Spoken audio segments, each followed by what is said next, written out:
سبحان اللہ و بحمدہ سبحان اللہ العظیم، یہ بھی بڑا شان والا کلمہ ہے۔ امام بخاری رحمۃ اللہ علیہ نے اپنی حدیث اسی پہ ختم کی ہے، کلمتان خفیفتان علی اللسان حبیبتان الی الرحمن ثقیلتان فی المیزان سبحان اللہ و بحمدہ سبحان اللہ العظیم۔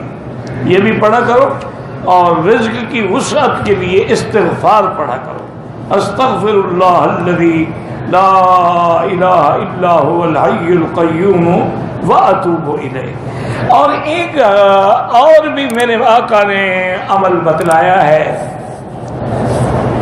ایک صحابی نے آ کے کہا کہ حضور مجھے اس قدر غربت اور فقر نے گھیر لیا ہے، میں جو بھی کام کرتا ہوں فیل ہو جاتا ہے۔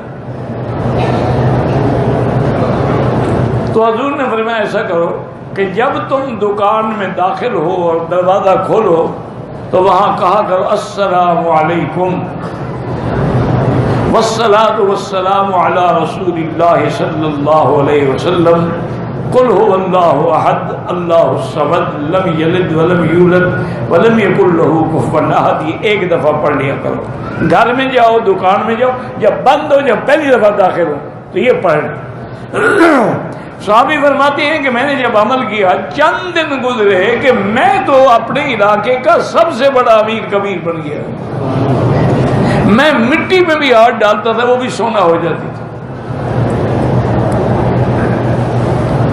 پر یہ ہے مشکل کہ آدمی قرآن حدیث کے وظیفے نہیں پڑھتا۔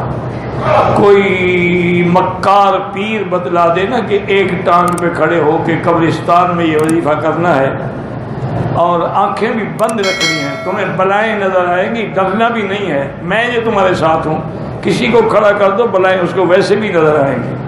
قبرستان ہو، ٹانگ ایک ہو، چکر آئے گا، بلائیں نظر نہیں آئیں گی تو کیا ہوگی؟ اس میں کون سی پیر کی پیری ہے؟